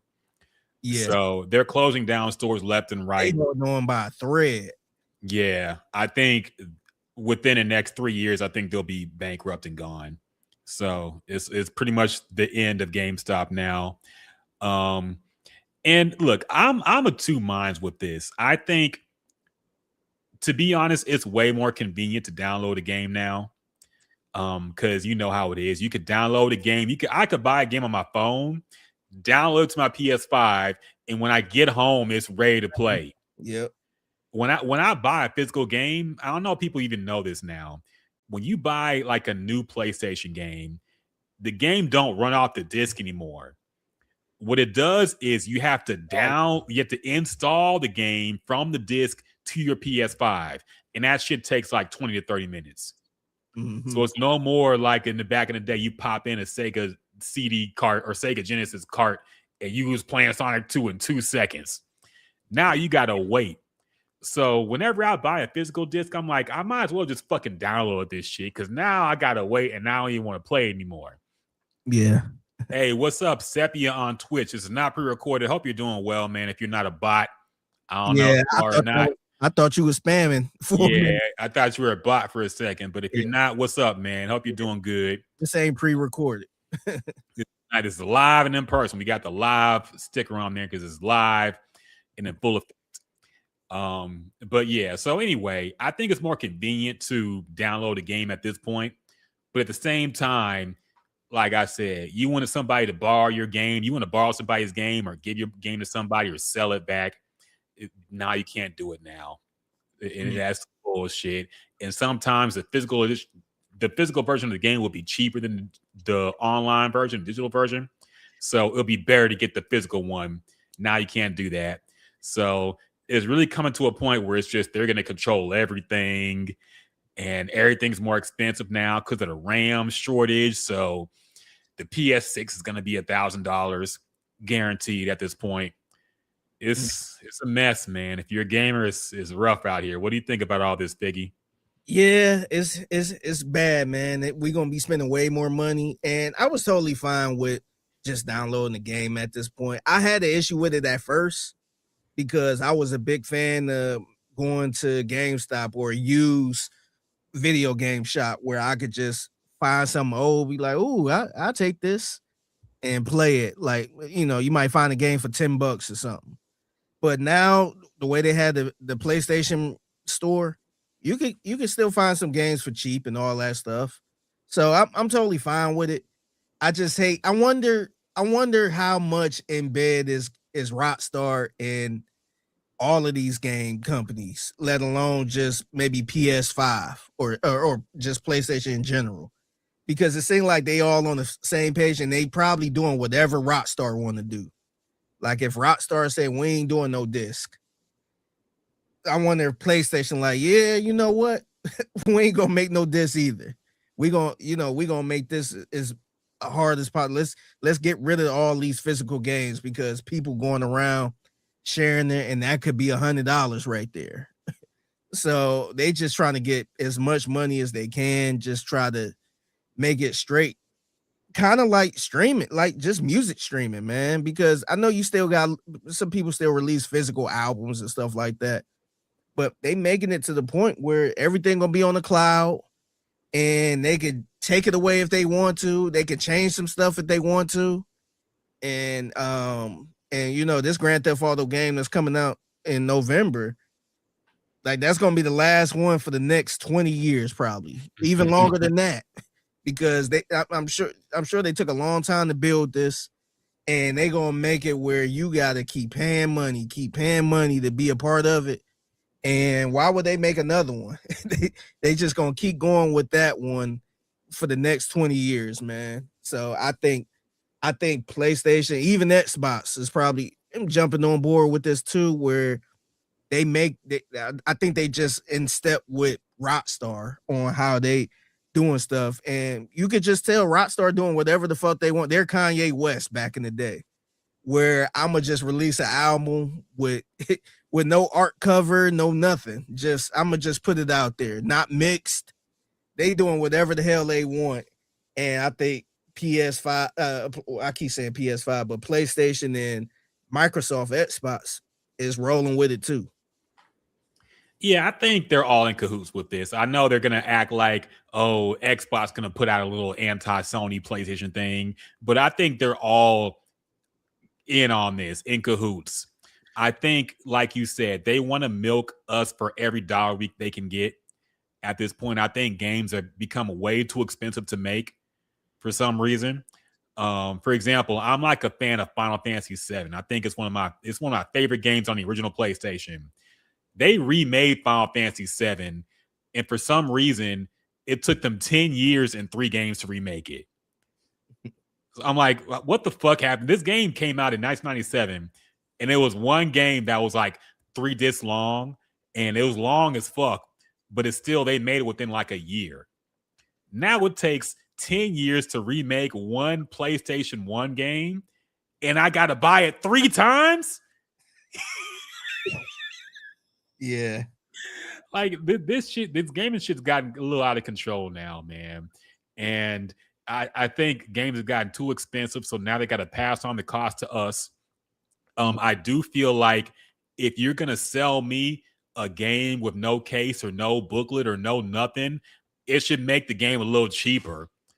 Yeah, but it's the same fucking price. It's even if more. You buy it physical or digital. Yes. Yeah, it's even more, man. Like to me, this is similar to buying a concert ticket. Have you ever bought a digital concert ticket? And they got all these processing fees. Yes.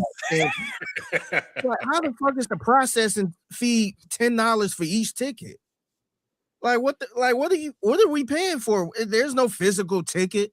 Like it ain't no hard labor of people creating these tickets and all that shit and the material, all that. Like what's the processing fee? That's pretty much what it is. Yes. No, 100. They're trying to trick us into thinking that this is somehow, what it should cost. And no, like if you're saving money without doing the physical shit, make the digital version cheaper. Yeah. But no, it's still $80 no matter how you buy it. So, and also the big question becomes, I got a lot of PlayStation 5 games that are physical. Like, how am I going to play it on PS6 if it ain't got no disc drive? Now y'all got to figure out a way to get my games on the fucking PS6 or I'm not going to buy a PS6. So it's a whole fucking mess, man. I think this gaming shit is getting to be cooked. I might be retiring. I think this might be my last run with this current generation of systems. If shit keeps going downhill and consoles are costing $1,500, games cost $100, and they're still not as good as they were on the PS2 to me, I'm just gonna bow out, man. I don't got the money or time for this. I'll play what's that fake tennis game called? Pickleball. Oh, yeah. I'll pick up a new hobby, man. I'll get into some model building or something. I'm not gonna do this video game shit if it's gonna be this much, and I got to rebuy the game every few years to get some new shit. And I'm not doing all that. Yeah. So this might be it for me, man. Yeah, it's crazy. And by the way, I know you saw this, but Grand Theft Auto is on pre-sale now. Yeah, you can purchase it, and I think they did over $1 billion, already over $1 billion in sales, and the game don't come out to November. See, they got everybody by the nuts, man. Yep. For a hot second, I was sitting there debating if I should pre-order it for some reason. I'm like, damn, maybe I should go on and get it. But man, they got everybody by the nuts, man. I'm probably gonna buy it just so I can have it loaded up when it comes out. But I haven't bought it yet. There's no reason to buy it this early. Yeah, I'm not going to sell out. Yeah, yeah, but I do wonder if this gonna change how other companies do games. Like, is the new price gonna be $80? Or $90? Is that going to be the new price? Because I think this is the highest price for original game right now. Because I think all the other games usually like just regular like top notch original games are like $69.99. Yeah, for the standard, and this one is $70.99 this is just for the standard $79.99. I think that's the most so far in the new game era. Yeah, no, this is what there is going to be from now on. Because when they see somebody gets away with it, now everybody's going to get away with it. Because this is it reminds me of when games went from 59 to 69 a few years ago. And okay, we thought that was okay, PS5 and new Xbox games. But then Nintendo dropped a Zelda on the original Nintendo Switch and said it was $69.99. I'm like, but all the other games on this system are at most 59. Why? So now all of a sudden, because everybody else is jacking up the price, the new Zelda costs $69.99. It ain't got PS5 graphics on it. So yeah, once somebody gets away with it, this is what it is now. The prices don't ever come down like that, man. So this is it. This is it. Yep. They just and then they looking at games that's going to grab everybody. Like anticipated games like Zelda. I don't know if another Zelda gonna come out, but whenever it do, they gonna be like, oh, $79.99 for this for a fucking Nintendo Switch, man. Yeah.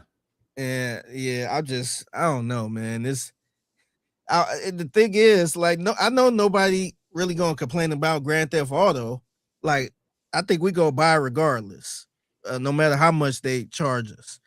But I'm worried about the other games, just the basic ass games that, the 007 games or shit like that, where I'm like, damn, like I feel like nobody's checking for this game, and this game is $80 now. Yeah, like that's the new standard because of Grand Theft Auto. That's the part I'm worried about. I feel like the industry has to collapse at some point. I think they're getting too big and too greedy. But the question is, will people stop buying? Like, at what point will people say this is enough and either say, like, I'm just not paying for this at all. I'm not buying a PS6.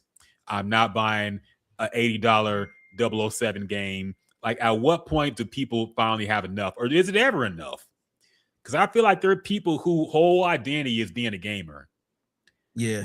And all their content is about playing games and being a gamer. And they made their whole identity being a gamer. Do you drop that? Like, can people stop playing games is what I'm wondering. Because that's what it takes for people to finally, these companies to see they pushed it too far. But as long as they can keep pushing it, they'll keep pushing it. And that's what I'm worried about, because these games are going to sell no matter what. People, no matter what I say, I'm gonna play Grand Theft Auto 6 no matter what I say. I'll admit that much. But will people finally get to a point where they say this is enough? I'm not going to support this no more. I don't know, because people still sell out concerts, even though those prices are ridiculous right now. So I don't know. Yeah, I think maybe regular people like me and you might, somebody that's like strong into what the games are. And, if we keep getting games where it's like, man, this ain't even that good. This ain't even worth it. I think we'll probably bow out. But think about this, though. Think about the streamers that are making a lot of money. Yeah. Doing this type shit. I don't think they ever gonna stop. And I low key thinking, I'm wondering if I guess the gaming, not the community, but just the creators and all that stuff, other games. I wonder if they just going up on the price because of the streamers, because of how much money these gamers are making and becoming famous and stuff like that. The Maddens and all that. I wonder if they are just saying, hey, y'all making money off of us. Like, let's go up on the brick. Like, I wonder if that have anything to do with it. That's actually a good point, because I'm wondering about that now. I think the next crackdown will be against streaming video games, because I feel like if games get more expensive and people can't afford to play them, they're just going to watch them on YouTube or watch some streamer play it. Me? So that's what I've done too. Yeah. I think if there's a game I didn't feel like buying, but I want to see the story, I'll just watch somebody play it on YouTube. Exactly. Yeah. And I think that's what happened with like the new Resident Evil. Now, I like Resident Evil. I have it. I want to play it. But if you really want to, you can just watch the whole playthrough of the game. And it's really like you play the game. So, like, I think if it gets to the point where game sales start dropping and the stream numbers go up, they're gonna start cracking down. And they're gonna say you can't just play a whole game on stream and stream it anymore. I'm actually shocked that they're not cracking down on this, because I feel like they cracked down on our podcast when we play a little clip. Yep. But they playing these games. You can look up Resident Evil on YouTube. Somebody playing for 16 hours, man. Yep. 16 hours straight with no commentary or anything. You can just watch it like a movie, and it's just up there, man. Shout out to my I forgot what YouTube I usually use. Oh, it's a YouTube called MK Ice and Fire. Okay, yeah, I know them. Yeah, that's who I usually go to watch whatever game. And sometimes I'll be looking like, man, is this game good? Let me see if they played it. And I get into it to the point like it's good. I'm like, you know what? I ain't got to buy it. I'm watching him play it. So I wonder if they will crack down, or at least on that, because I know the Neons of the world, or just the Twitch streamers. Yeah, video game. I don't know if they're gonna mess with them, but I wonder, just putting the video game out there for people to watch with no commentary, I wonder if they're gonna start cracking down on that. I think they might, man. I think they might stop people from just uploading the entire gameplay through on YouTube at the very least, because I mean, I feel like, honestly, I'm gonna be real, man. These games basically play themselves now. You just walk and sometimes shoot shit and then watch a 3-hour long cutscene.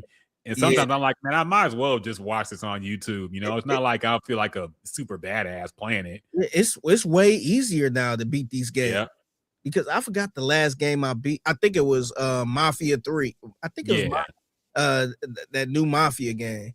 It was so easy. Now, Grant, I ain't put it on very hard or nothing, but it wasn't on super easy. And I got through it real quick, man. I might have died a couple times, but I got through it real quick. But back in the day, when you had to beat the game, you had to actually think. Yeah, get the strategy guide and all this stuff, and you get stuck. Yeah, we had to hit pause and like that. All right, so we went through that door before. So now we got notes and shit. Yeah. Remember, don't go through here, because that's where the person that you're gonna get stuck. Like, you had to do that. You don't have to do that now. 100%, man. So I think if game sales start cratering and these stream numbers go up, I think they'll start cracking down on that next. Because honestly, like, if a fucking Grand Theft Auto 7 comes out and it's $200, I'm a fucking watching on YouTube, man. I'm not gonna pay no. I'm not doing all that. So you know how much money I save by just going to YouTube, just watching it? A lot, man. I just watched it, man. I say $70, man. Just watching them play it. Shout out to MK Ice and Fire. Like, I just sit on there and watch them play. Me personally, I'll still buy games, but I don't buy anything full price really anymore. Like I said, I'll do Grand Theft Auto 6. I'll buy that full price. But anything else, I can wait for a sale. I haven't bought a full price game in a while. And it's because I just don't believe in paying $80 for a fucking game, man. All right. Especially when, if you wait 3 months, it'll be damn near $40. Yeah. So there's really no point in buying something except just to say you played it on the first day. But if you could wait, you can usually get these games for very cheap if you wait for a few months. So yeah, it's a mess, man. So if you enjoy gaming, enjoy it while it lasts, because these might be the end days, man. Yeah, it might be over soon. Real quick, before we leave Grand Theft Auto, are you taking off of work the day this come out? What day does it come out? The 19th of November? I think the 18th or the 19th. Are you gonna be a normal person and just do your regular? That's kind of a busy day for me. So I will have to work, but I will be on it on the day it comes out. Okay. And we could do a little review of that when it comes out, man. We could go ahead and review it on Friday. So how you gonna play this game? Like, are you onliner when it comes to the game, or are you gonna go story mode? How you gonna do this? There's no online for it yet. It's only single player coming out first. I think they're going to do the online later on, like they did with 5. So it's only going to be single player. Okay, gotcha. And so yeah, I'll play it online. I'll play it single player first. I'll get as far as I feel like. I probably will play it on PS5 and put it on the big screen. Have the whole experience. But it better be some mind-blowing shit, man. That's all I'm saying. It better be some mind-blowing shit. We haven't seen a whole lot about the game really still. Yeah. And it's only a few months away. So it better be some shit that just I can't believe is happening in the game. Because if not, gaming is in trouble, man. Yeah. Man. So we'll see how that goes. Sepia Aficionalis asked, what is the Pat Eve Babe Foundation? Oh, okay. So the Pat E. Baby Foundation is an organization I started in honor of my mom who passed away. And her birthday is December 24th. So she always went by E Baby. And so I just started that this year. Our first event we did was making Easter baskets for the kids of Houston. So I linked up with another organization here called Lily's Toy Box. And so we got together, made some Easter baskets and gave them away to some of the kids in different organizations that needed them. And it's an organization that's all about bringing family together around tough times during the holidays. Yeah. So, the Pat E. Baby Foundation. And I think I said earlier, I'm working on some stuff with a current Houston Texan, Ed Ingram. Okay.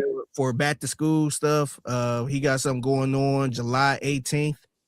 And so for right now, I'm still working through the kinks. I still got to communicate with him. But right now, it's a place in Houston, in Chinatown, called Red Circle Ice Cream. It's an ice cream spot. My good friend Nikki, who is the owner, she partnered up with him as well. So if you go there and you donate some school supplies and stuff like that, you get a free scoop of ice cream or some churros. Okay. Yep. So still working through some stuff. I'll keep y'all updated on it. Yeah, let me know, man. If I can help out, in any way, let me know. I'll donate some shit and do whatever I got to do, man. So that's a good cause. And of course, since Figgy's behind it, it's legit. Ain't no scam shit going on here. So yeah, check that out.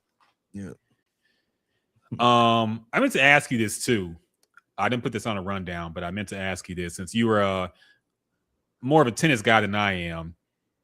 Why did Serena Williams come back just to get dusted immediately in the Wimbledon? Like what happened with this comeback? Why did she come back at 44 years old? What is she doing? To me, it kind of feel like Tom Brady-ish a little bit. Tom Brady ain't get dusted.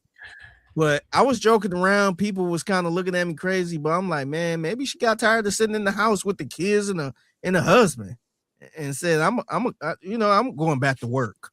Have you ever seen that person that retire? Yeah, just to come out of retirement to work the same job they've been doing. To me, that's what it felt like. Like she was just trying to get out the house or something. I have no idea why she did that, man. She didn't have to do that. Yeah, she entered Wimbledon this year and lost in the first round, which is something she had rarely done in her prime, losing in the first round. So, yeah, I really wonder what was happening here. I mean, if she was bored, there's plenty of other things she could have done. I do feel like athletes go through a time where it's like they retire because they feel like their body just can't hold up anymore. But I think as the years go on, you're like, hey, I feel pretty good now. I don't feel tired like I did when I was, playing at the end of my career. Or maybe you play a practice match against somebody and you're like, you know what? I still got it. And so you go, so you get in there and then you realize why you retired basically immediately. So I don't know if she was trying to promote something here or have some kind of brand or I don't know.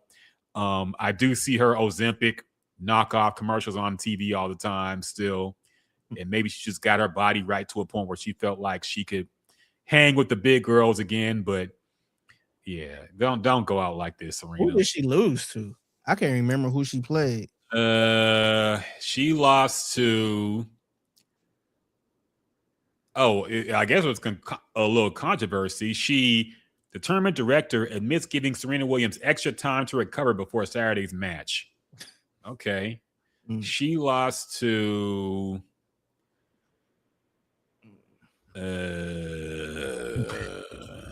all I see is somebody from Australia, Maya Joint. Okay, what was she ranked? She was not ranked. Oh no, she was not ranked. It did go 3 sets, so it would. I mean, she didn't get totally washed up, but to her standards, she never go out first round to somebody that's not ranked. Yeah, Michael Jordan on the Wizards vibes here, man. I don't like it. I mean, you went out and it was already looking sad when you're going out. I don't know why she came back for this, but hang it up, Serena. You a legend. You've done all you can in this sport. Hey, start a podcast or something like everybody else. We don't need to see this anymore. I thought she was doing a podcast. I wouldn't be surprised she was, but maybe that got boring too.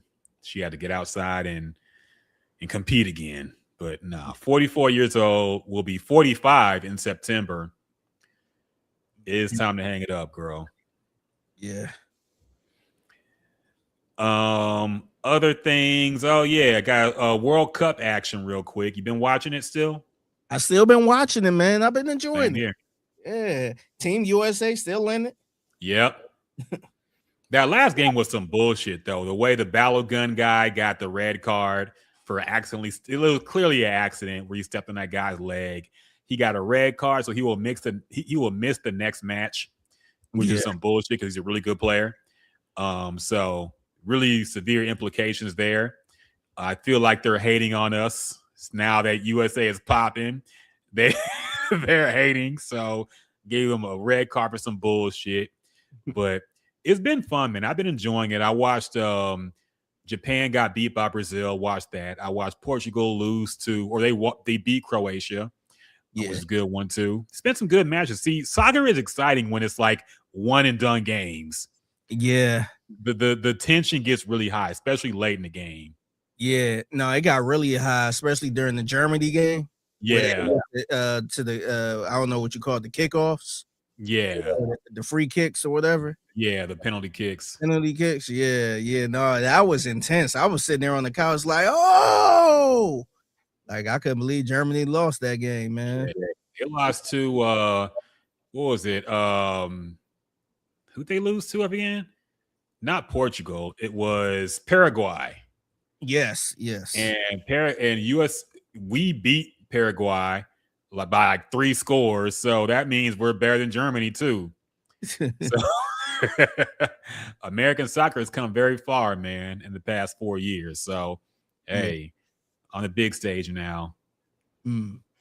So, yeah, looking for World Cup is fun, man. If y'all ain't been tap into it. It's very exciting now that they're in the knockout rounds.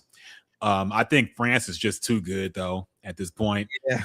They're like the Warriors with Durant. There's really like a cheat code team, man. So somebody got to stop them, or else they're gonna take the whole thing again. Yep, and Messi is still that dude, man. Insane, and I don't know how he's still this good at 38, man. It's like LeBron type shit right here. We're seeing, so, man. I've been enjoying it, man. It's been good. It is. I've been enjoying it too, man. And but it is funny how the American soccer fans are all like, you know, why don't they just do this every year? Or why doesn't well, I saw I think it's Van Lathan said some shit like that, or it's Van Lathan, I think, said that.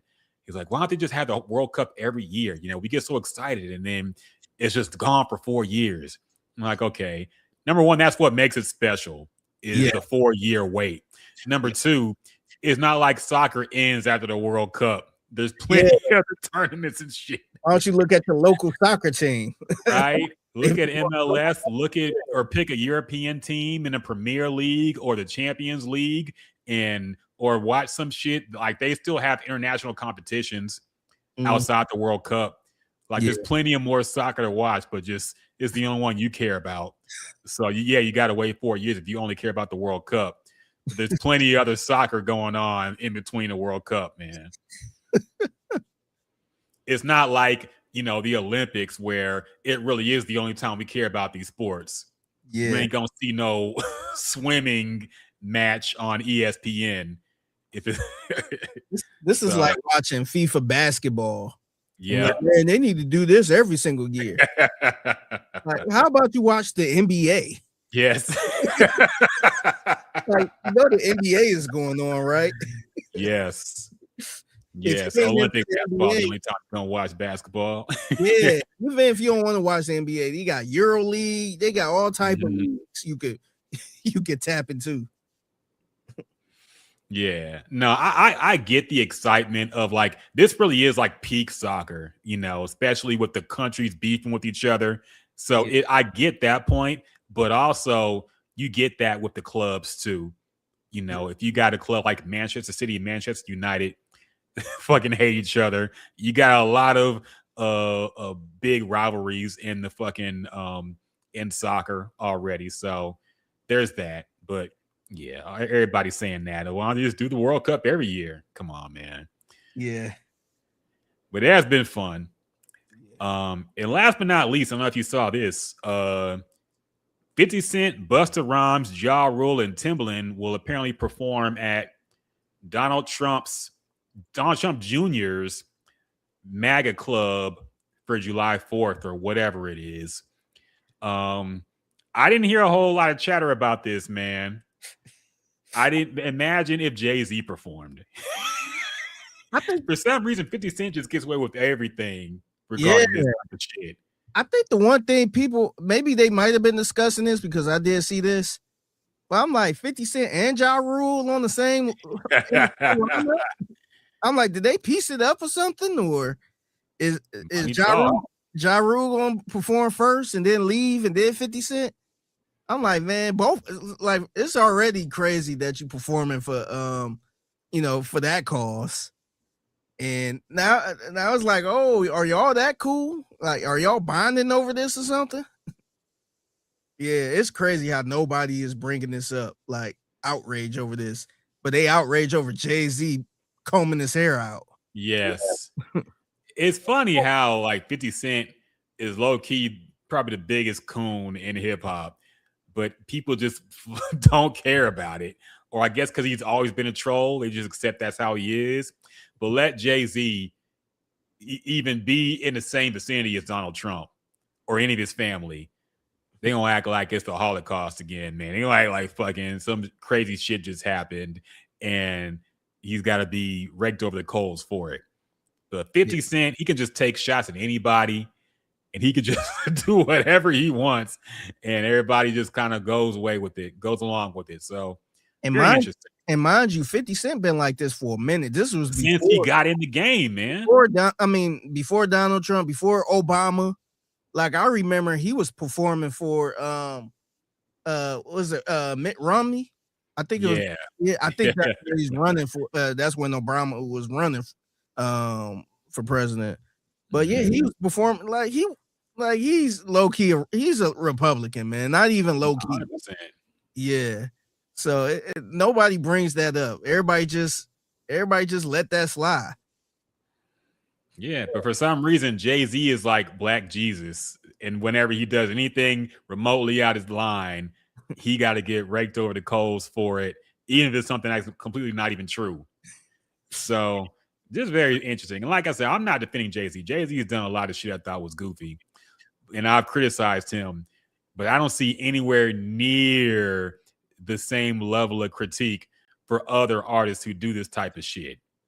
Yeah. So it's very interesting. I mean, people want to kill Jay-Z for saying we got to get past kneeling. But 50 Cent can go to the MAGA club and perform. And it's, he getting that money. Okay, man. Yeah. Who all perform is Busta Rhymes, 50, Ja Rule, Timbaland? Yeah.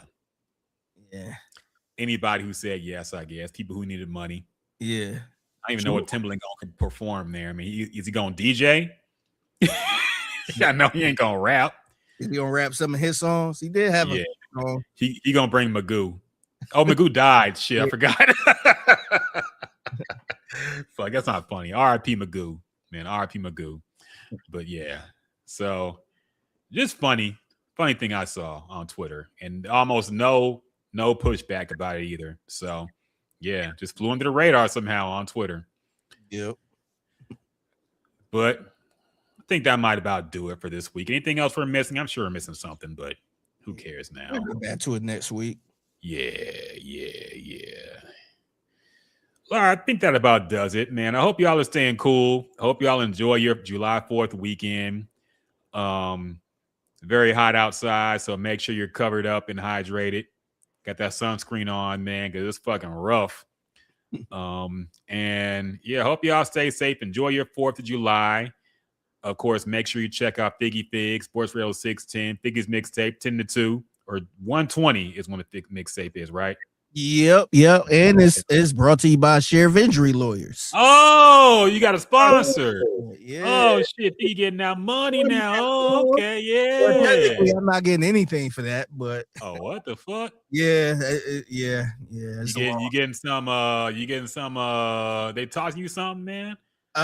They giving you free law advice or something? Hey, I'm getting a relationship. Okay. So, yeah, Look, man. man. Shout out to the Share of Injury Lawyers. Hell yeah. I'm down with it regardless. Yeah. So yeah, make sure y'all check that out. Figgy's mixtape sponsored by Sheriff Injury Lawyers. And until next time, y'all. Peace.